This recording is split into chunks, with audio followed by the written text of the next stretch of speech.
ओम श्री गणेशाय नमः। नमस्कार दोस्तों, आपका हमारे YouTube चैनल धार्मिक कथाएं और कहानियां में स्वागत है। आज मैं आपको पौष मास में सुनी जाने वाली कथा का तीसरा अध्याय सुनाऊंगी। अगर आपको यह कथा अच्छी लगे तो आप वीडियो को लाइक, सब्सक्राइब और शेयर जरूर कीजिएगा। आज की कथा में हम सुनेंगे पुण्य व्रत की महिमा, उसकी कथा और गणपति जी की उत्पत्ति के बारे में। श्री नारायण जी कहते हैं, हे नारद, इस प्रकार व्रत के विधान को सुनकर देवी का मन प्रसन्नता से खिल उठा। उसके बाद उन्होंने अपने स्वामी शिवजी से दिव्य एवं शुभ कारिणी व्रत कथा के विषय में जिज्ञासा प्रकट की। श्री पार्वती जी ने पूछा, हे नाथ, यह व्रत तथा इसका फल और विधान बड़ा ही अद्भुत है। भला किसने इस व्रत को प्रकाशित किया है? इसकी श्रेष्ठ कथा का वर्णन कीजिए। श्री महादेव जी बोले, हे प्रिय, मनु की पत्नी शतरूपा जो पुत्र के दुख से दुखी थी, ब्रह्मलोक में आकर ब्रह्मा जी से बोली। शतरूपा ने कहा, हे ब्रह्मांड, आप जगत का धारण पोषण करने वाली तथा सृष्टि के कारणों के भी कारण हैं। इसीलिए आप मुझे यह बतलाने की कृपा करें कि किस उपाय से बाजपन को पुत्र उत्पन्न हो सकता है, क्योंकि हे ब्रह्मांड, उसका जन्म ऐश्वर्य और धन सब निष्फल हुई होता है। पुत्रवानों के घर में पुत्र के बिना अन्य किसी वस्तु की शोभा ही नहीं होती। तपस्या और दान से उत्पन्न हुआ पुण्य जन्मांतर में सुख प्रदान करता है, परंतु पुत्र पिता को इसी जन्म में सुख, मोक्ष और हर्ष प्रदान करता है। निश्चय ही पुत्र पूत नामक नरक से रक्षा करने का हेतु होता है। हे ब्रह्मांड जी, आप पुत्र ताप से संतप्त हुए मुझ अबला को पुत्र प्राप्ति का उपाय बता दें, तभी कल्याण है, अन्यथा मैं पति के साथ वन में चली जाऊंगी। आप इस पृथ्वी को धारण करने वाले धन, ऐश्वर्य और राज आदि ग्रहण कीजिए, क्योंकि हे तात, हम दोनों पुत्रहीनों के लिए भला इन सब से क्या प्रयोजन है। साक्षात ब्रह्मा जी ने ऐसा कहकर शतरूपा फूट फूट कर रोने लगी।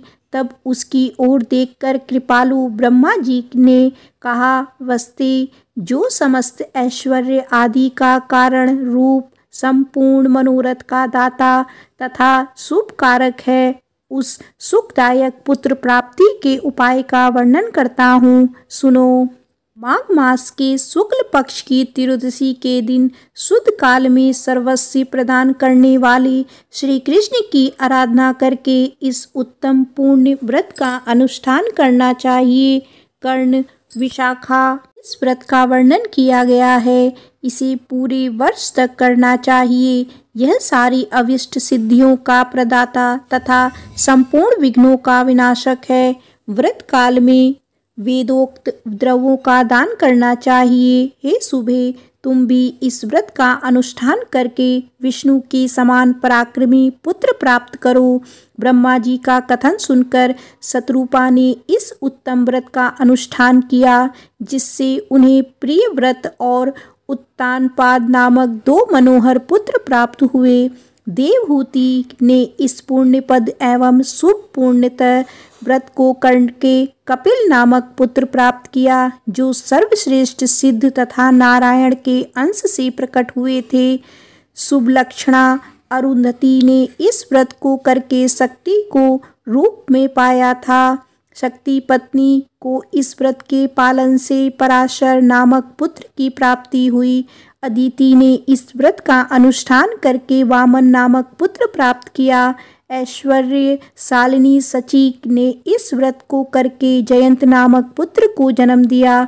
इस व्रत के करने से उत्तानपाद की पत्नी ने ध्रुव को और कुबेर की पत्नी ने नल कुबेर को पुत्र रूप में प्राप्त किया। इस उत्तम व्रत के पालन से सूर्य पत्नी को मनु तथा अग्नि पत्नी को चंद्रमा पुत्र रूप में मिले।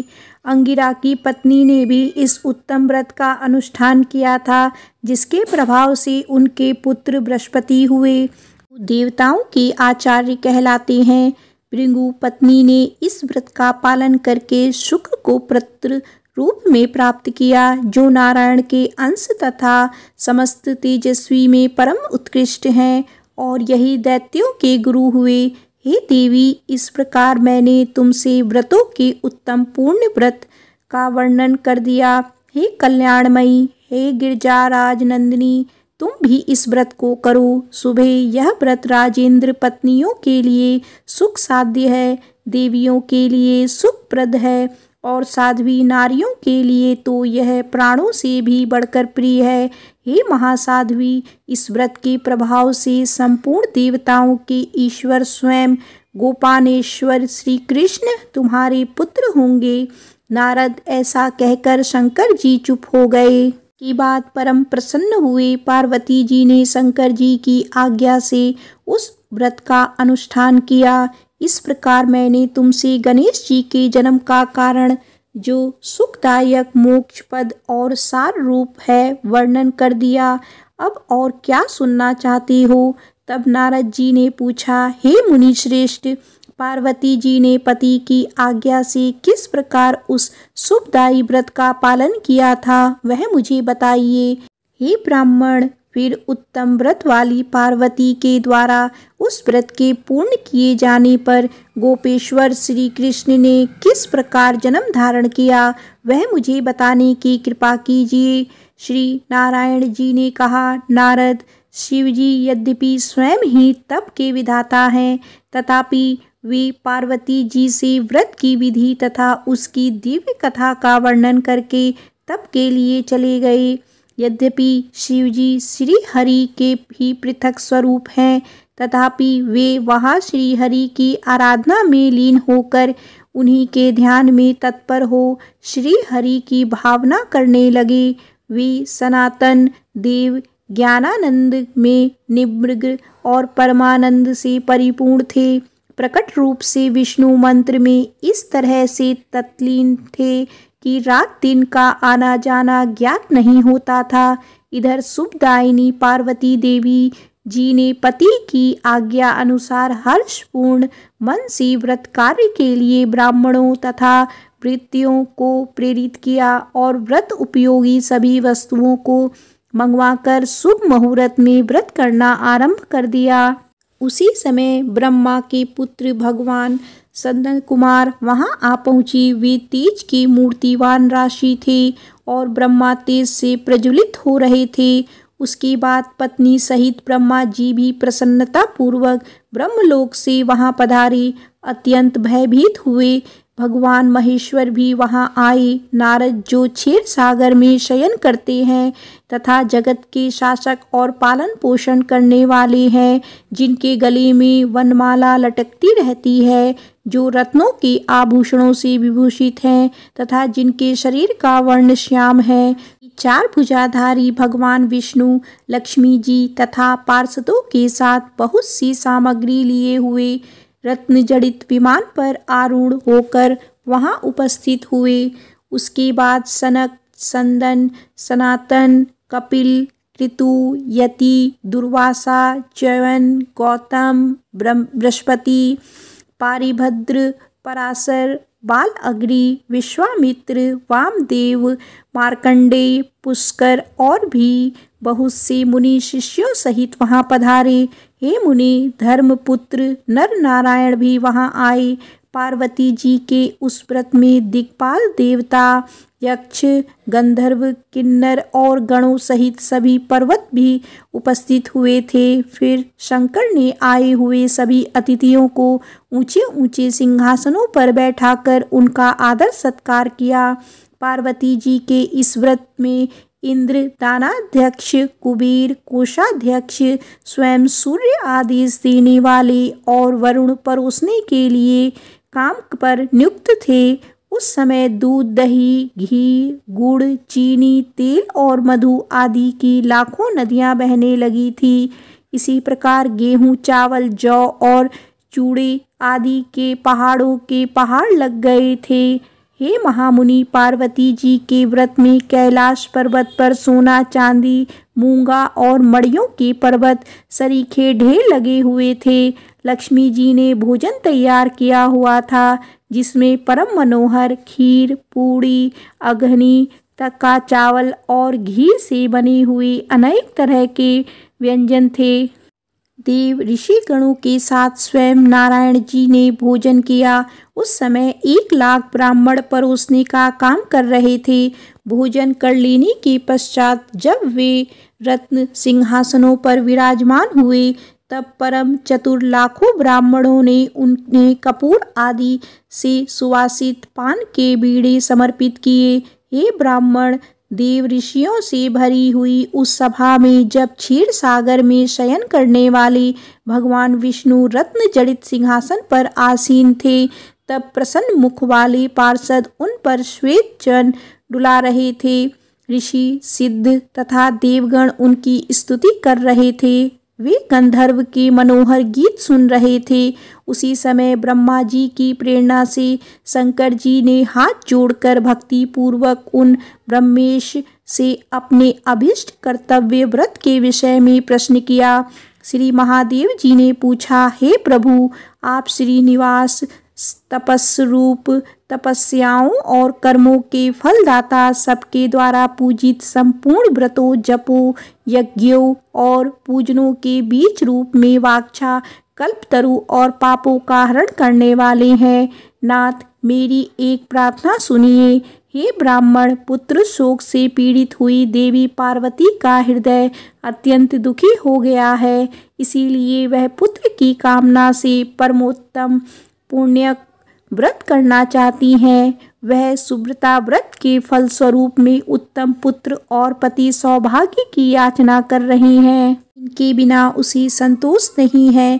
प्राचीन काल में इस मानिनी ने अपने पिता के यज्ञ में मेरी निंदा होने के कारण अपने शरीर का त्याग कर दिया था और अब पुनः हिमालय के घर में जन्म धारण किया है। यह सारा वृतांत तो आप जानते ही हैं। आप तो सर्वज्ञ हो, आपको मैं क्या बतलाऊं। हे ततज्ञ, इस विषय में आपकी क्या आज्ञा है। आप परिणाम में शुभ प्रदायिनी अपनी वह आज्ञा बताइए।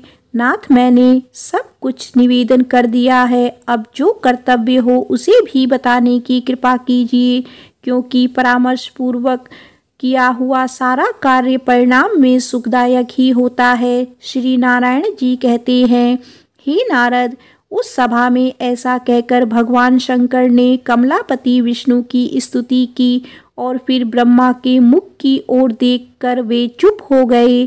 शंकर जी का वचन सुनकर जगदीश्वर विष्णु ठठाकर हंस पड़े और हितकारक तथा नीतिपूर्ण वचन कहने लगे। श्री विष्णु जी ने कहा, हे पार्वतीश्वर, आपकी पत्नी सती संतान प्राप्ति के लिए जिस उत्तम पुण्य व्रत को करना चाहती है, वह व्रतों का सार तत्व सौभाग्य का बीज है। सबके द्वारा असाध्य अभिष्ट फल का दाता, सुखदायक, सुख का सार तथा मोक्षप्रद है। शंकर जी उत्तम व्रत का आचरण करने वाली साध्वी शिवा पुण्य नामक उत्तम व्रत का अनुष्ठान अवश्य करें। इस व्रत के पालन से सहस्त्र राजसूय यज्ञों का पुण्य प्राप्त होता है। त्रिलोचन, इस व्रत में राजसूय यज्ञों के समान धन का व्यय होता है, अतः यह व्रत सभी साध्वी महिलाओं द्वारा साध्य नहीं है। इस पुण्य व्रत के प्रभाव से स्वयं गोलोकनाथ श्री कृष्ण पार्वती के गर्भ से उत्पन्न होकर आपके पुत्र होंगे। हे कृपा निधि, स्वयं समस्त देवगणों के ईश्वर हैं, इसीलिए त्रिलोकी में गणेश नाम से विख्यात होंगे, जिनके स्मरण मात्र से निश्चित ही जगत के विघ्नों का नाश हो जाता है। इस कारण उन विभु का नाम विघ्न निग्रह हो गया, क्योंकि पुण्य व्रत में उन्हें अनेक प्रकार के द्रव्य समर्पित किए जाते हैं। इन्हें खाकर उनका उदर लंबा हो जाता है, अतः वे लंबोदर कहलाएंगे। शनि की दृष्टि पड़ जाने से सिर कट जाने पर पुनः हाथी का सिर जोड़ा जाएगा। इस कारण उन्हें गजानंद कहा जाएगा। परशुराम जी के फरसे से जब इनका एक दांत टूट जाएगा तब वे अवश्य ही एक दंत नाम वाले होंगे। वे ऐश्वर्यशाली शिशु संपूर्ण देवगणों के, हम लोगों के तथा जगत के परम पूज्य होंगे। मेरे वरदान से उनकी सबसे पहले पूजा होगी। संपूर्ण देवों की पूजा के समय सबसे पहले उनकी पूजा करके मनुष्य निर्विघ्न पूर्वक पूजा के फलों को पा लेता है, अन्यथा उसकी पूजा व्यर्थ हो जाती है। मनुष्यों को चाहिए कि श्री गणेश, सूर्य, विष्णु, शंभु, अग्नि और दुर्गा इन सब की सबसे पहले पूजा करें तथा अन्य देवताओं की पूजा करें। गणेश जी का पूजन करने से जगत के विघ्न निर्मूल हो जाते हैं। सूर्य की पूजा करने से निरोगता आती है। श्री विष्णु के पूजन से पवित्रता, मोक्ष, पापनाश, यश और ऐश्वर्य की वृद्धि होती है। शंकर जी का पूजन तत्व ज्ञान के विषय में परम तृप्ति का बीज है। अग्नि का पूजन अपनी बुद्धि की शुद्धि का उत्पादक कहा गया है। ब्रह्मा जी द्वारा संस्कृत अग्नि की पूजा से मनुष्य अंत समय में ज्ञान मृत्यु को प्राप्त कर लेता है तथा शंकराग्नि के दाता और भोक्ता होता है। दुर्गा जी की अर्चना हरि भक्ति प्रदान करने वाली तथा परम मंगलदायिनी होती है। इनके पूजा के बिना अन्य की पूजा करने से वह पूजन विपरीत हो जाता है। महादेव त्रिलोकी के लिए यही क्रम प्रत्येक कल्प में निश्चित है। यह देव निरंतर विद्यमान रहने वाले, नित्य तथा सृष्टि परायण है। उन सभा के बीच ऐसा कहकर श्री हरि मौन हो गए। तब देवी पार्वती ने उस व्रत को विधि विधान से किया और श्री हरि की स्तुति की। श्री नारायण कहते हैं, हे नारद, पार्वती जी द्वारा की गई उस स्तुति को सुनकर करुणानिधि श्री कृष्ण ने पार्वती जी को अपने उस स्वरूप के, जो सबके लिए अदृश्य और परम दुर्लभ है, दर्शन कराए।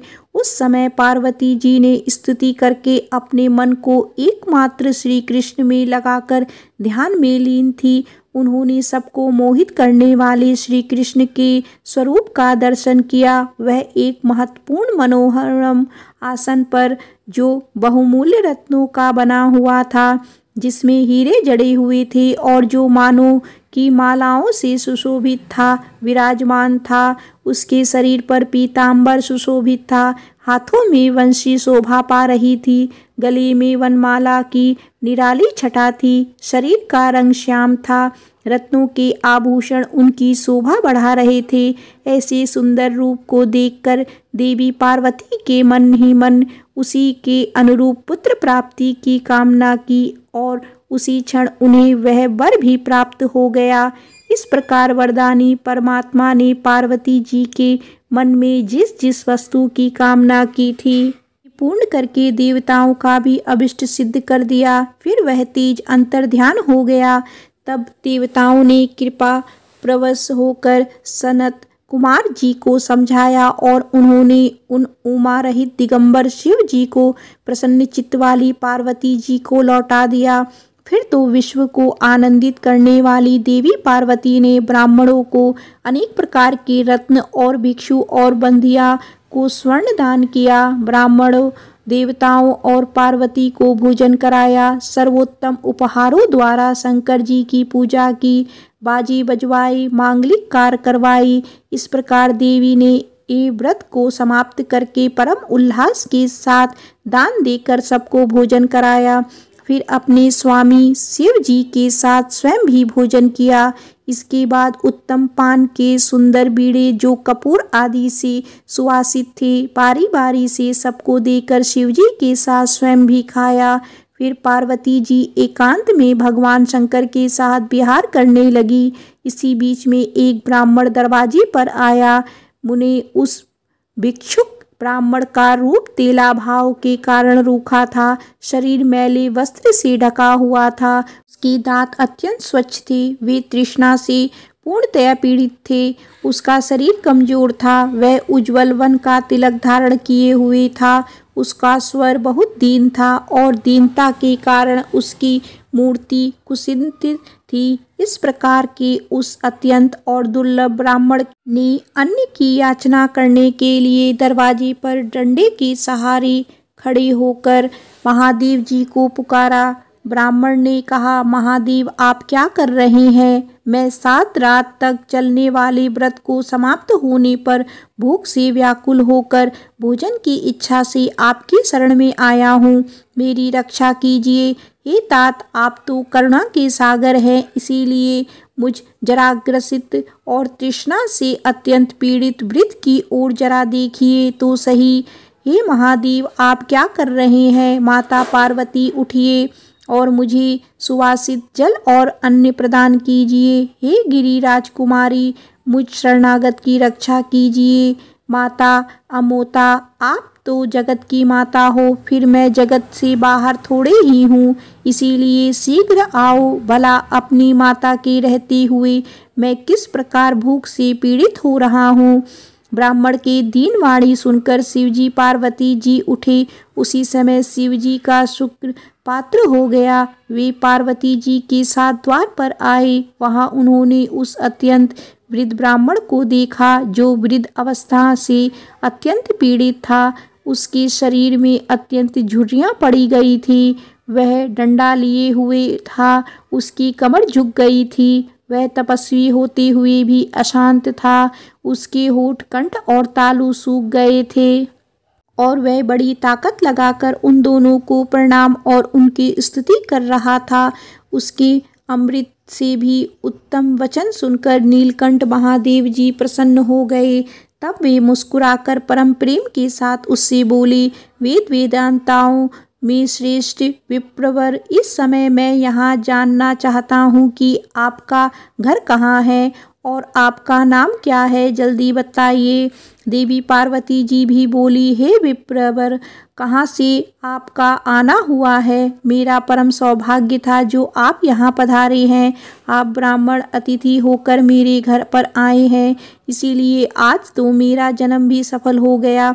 हे ब्राह्मण देवता, अतिथि के शरीर में देवता, ब्राह्मण और गुरु निवास करते हैं, इसीलिए जिसने अतिथि का आदर सत्कार कर लिया उसने मानो तीनों लोकों की पूजा कर ली। और अतिथि के चरणों में तो लगभग तीर्थ भी विद्यमान होते हैं, इसीलिए अतिथि के चरण छालन के अर्थात पैर धोने वाले जल से निश्चय ही समस्त तीर्थों का फल भी प्राप्त हो जाता है।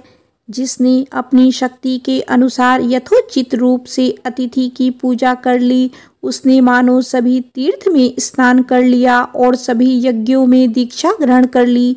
इसीलिए कहते हैं, अतिथि देवो भव। भारतवर्ष में भक्ति पूर्वक अतिथि का पूजन जिसने कर लिया उसके द्वारा मानो धरती पर संपूर्ण महादान कर लिए गए हों, क्योंकि वेदों में वर्णित जो नाना प्रकार के पुण्य हैं वे और उनके अलावा अन्य पुण्य कर्म भी अतिथि सेवा की 16वीं कला की बराबरी भी नहीं कर सकते। इसीलिए जिनके घर से अतिथि अपमानित होकर लौट जाता है उसका आदर सत्कार नहीं करता, उस गृहस्थ के पितर देवता सभी अपमानित होकर उस अतिथि के पीछे पीछे चले जाते हैं। जो अपने अभिष्ट अतिथि की पूजा अर्चना नहीं करता, उनका आदर सत्कार नहीं करता, वह बड़े बड़े पापों को प्राप्त कर लेता है। जिसे सुनकर ब्राह्मण देवता कहने लगे, हे वेदज्ञ, आप तो वेदों के ज्ञान से संपन्न है, इसीलिए वेदोक्त विधि से पूजन कीजिए। माता, मैं भूख से प्यास से पीड़ित हूँ। मैंने स्थितियों में ऐसा भी सुना है कि जब मनुष्य व्याधि युक्त आहार रहित और उपवास व्रत होता है तब वह अपनी इच्छा के अनुसार भोजन करना चाहता है। पार्वती जी ने पूछा, हे ब्राह्मण देवता, आप क्या भोजन करना चाहते हैं? अगर वह त्रिलोकी में परम दुर्लभ होगा तो भी आज मैं आपको जरूर खिलाऊंगी, आप बस मेरा जन्म सफल कीजिए। ब्राह्मण ने कहा, हे देवी, मैंने सुना है कि उत्तम व्रत परायण आपके पूर्ण वित्त में सभी प्रकार का भोजन एकत्रित किया है, इसीलिए उन्हीं अनेक प्रकार के मिष्ठानों को खाने के लिए मैं यहाँ आया हूँ। मैं तो आपका पुत्र हूँ। जो मिष्ठान तीनों लोकों में दुर्लभ है उन पदार्थों को मुझे देकर आप सबसे पहले मेरी पूजा करें। साध्वी वेदवादियों का कहना है पिता 5 प्रकार के होते हैं। माताएं अनेक तरह की कही जाती है। पुत्र भी 5 प्रकार के कहे जाते हैं, यानी पुत्र के भी 5 प्रकार हैं। विद्यादाता अर्थात गुरु, अन्नदाता भय से रक्षा करने वाला, जन्मदाता और कन्यादाता ये मनुष्यों के वेदोक्त पिता कहे गए हैं।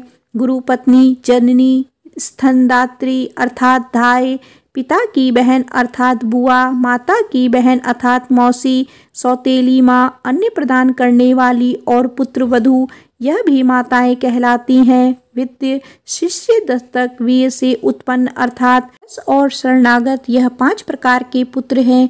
इनमें 4 धर्मपुत्र कहलाते हैं और 5वां पुत्र धन का भागी होता है। माते, मैं आप पुत्रहीना का ही अनाथ पुत्र हूँ। वृद्धावस्था से ग्रस्त हूँ और इस समय भूख प्यास से पीड़ित होकर आपकी शरण में आया हूँ। हे गिरिराजा राजकिशोरी, अन्यों में श्रेष्ठ पूरी उत्तम उत्तम के पके हुए फल, आटे से बने हुए तरह तरह के पदार्थ, काल दिशा अनुसार उत्पन्न हुई वस्तुएं, पकवान, चावल के आटे का बना हुआ तिकोना दूध, गन्ना गुड़ के बने हुए द्रव्य, घी, दही, गुड़ मिश्रित तिलों के लड्डू, मेरी जानकारी से बाहर सुधा तुल्य अन्य वस्तुएं, कपूर आदि से सुवासित सुंदर श्रेष्ठ तांबूल, अत्यंत निर्मल और स्वादिष्ट जल, इन सभी पदार्थ को जिन्हें खाकर मेरी सुंदर तोंद हो जाए मुझे प्रदान कीजिए। आपके स्वामी सारी संपत्तियों के दाता और त्रिलोकी के सृष्टि करता है और आप संपूर्ण ऐश्वर्य को देने वाली महालक्ष्मी स्वरूपा है। इसीलिए आप मुझे रमणीय सिंहासन, अमूल्य रत्नों के आभूषण, अग्नि, शुद्ध सुंदर वस्त्र, अत्यंत दुर्लभ श्री हरि का मंत्र, श्री हरि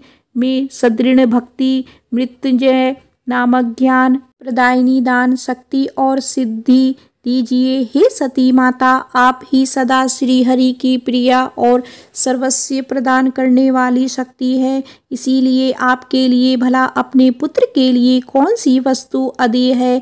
मैं उत्तम धर्म तपस्या में लगे हुए मन को अत्यंत निर्मल करके सारा कार्य करूँगा, परंतु जन्म हेतु कामनाओं में नहीं लगूंगा, क्योंकि मनुष्य अपनी इच्छा से कर्म करता है। कर्म से भोग की प्राप्ति होती है और वे भोग शुभ और अशुभ 2 प्रकार के होते हैं और वो ही दोनों सुख और दुख के कारण होते हैं। जगदम्बिके, ना किसी से दुख होता है और ना सुख, सब अपने अपने कर्म का ही भोग होता है। देवी, आपकी तपस्या और पूजन तो लोक शिक्षा के लिए है, क्योंकि आप नित्य स्वरूपा सनातनी देवी हैं और समस्त कर्मों का फल प्रदान करने वाली हैं।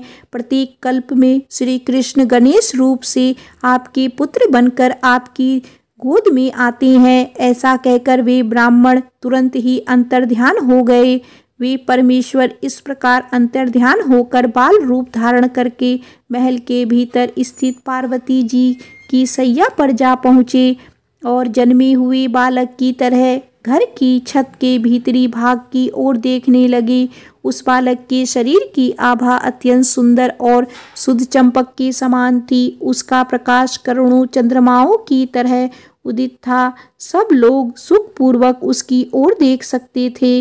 वह नेत्रों की ज्योति बढ़ाने वाला था, कामदेव को विमोहित करने वाला उसका अत्यंत सुंदर शरीर था। का अनुपम मुख शारदीय पूर्णिमा का उपहास कर रहा था। सुंदर कमल को तिरस्कृत करने वाले उसके सुंदर नेत्र थे। ओष्ठ और अधर फुट ऐसे लाल थे कि उसे देखकर पका हुआ बिब फल भी लज्जित हो जाता था। संपूर्ण त्रिलोकी में कहीं उसकी कोई उपमा ही नहीं थी। इस प्रकार वह रमणीय शैया पर वह दिया हुआ शिशु हाथ पैर उछाल रहा था।